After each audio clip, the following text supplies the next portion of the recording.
Halo, nama saya Marco dan hari ini saya akan berbicara tentang keamanan dan pertahanan Indonesia. Pertama-tama kita harus mengerti dulu apa itu pertahanan dan keamanan Indonesia. Pertahanan dan keamanan Indonesia adalah konsep yang mencakup upaya negara untuk menjaga kedaulatan, integrasi wilayah, serta warga dan kepentingan negara dari berbagai ancaman yang berasal dari dalam negeri maupun luar negeri. Ini melibatkan langkah-langkah yang diambil oleh pemerintah, militer, kepolisian, dan instansi lain untuk memastikan stabilitas serta ketertiban negara. Kita juga dapat mengerti makna dari keamanan dan pertahanan. Keamanan yaitu bebas dari ancaman, dan pertahanan yaitu usaha negara untuk mempertahankan kedaulatan, keutuhan wilayah, dan keselamatan segenap bangsa dari ancaman dan gangguan oleh negara lain.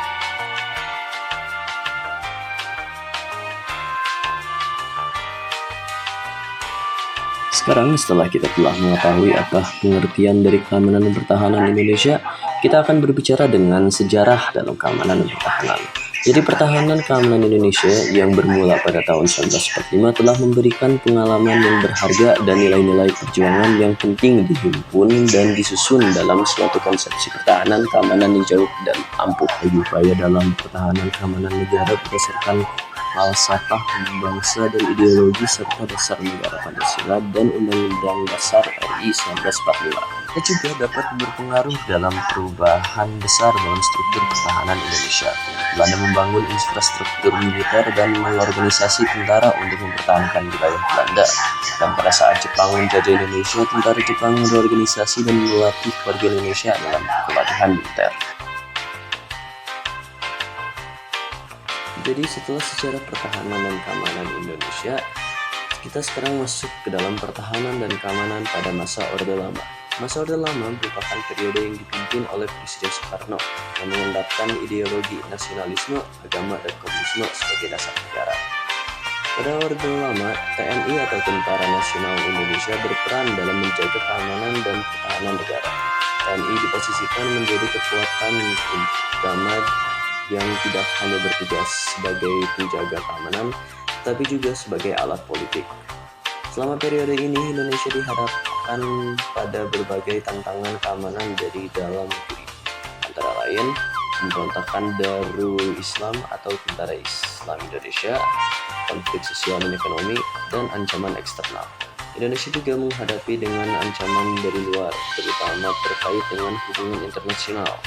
Pada tahun 1963 sampai 1966, Soekarno menghadap Malaysia sebagai negara yang didirikan atas campur tangan Inggris dan menganggapnya sebagai ancaman bagi kedaulatan Indonesia.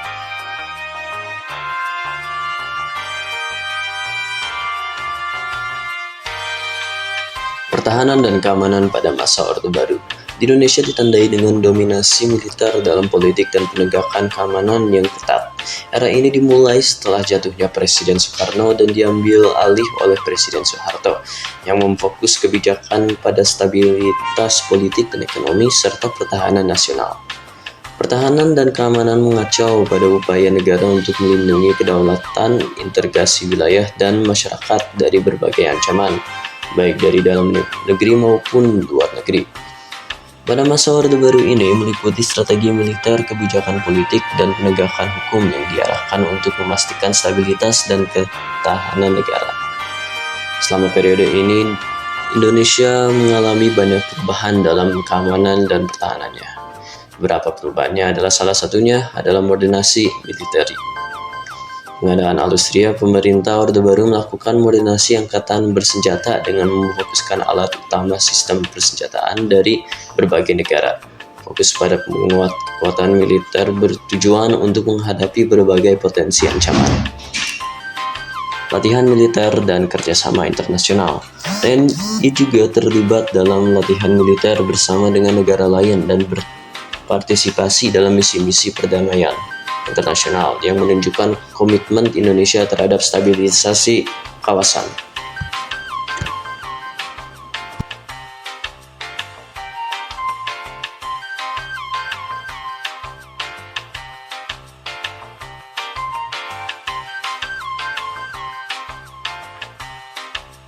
Pertahanan dan keamanan pada masa sekarang. Pada masa sekarang, keamanan dan pertahanan Indonesia menjadi lebih modern dengan bantuan negara Amerika Serikat. Dengan kerjasamanya Amerika, Indonesia dapat memiliki latihan militer bersama dan latihan anti-terorisme. Latihan militer bersama. Amerika Serikat dan Indonesia secara rutin mengadakan latihan militer gabungan seperti latihan Garuda Shield yang melibatkan latihan darat, laut, dan udara untuk memperkuat interoperabilitas dan meningkatkan kesiapan kedua negara. Latihan anti-terorisme. Amerika juga membantu dalam pelatihan anti-terorisme, membantu meningkatkan kemampuan pasukan khusus Indonesia seperti Kopassus dan Detasemen Khusus dalam menghadapi ancaman terorisme domestik maupun internasional.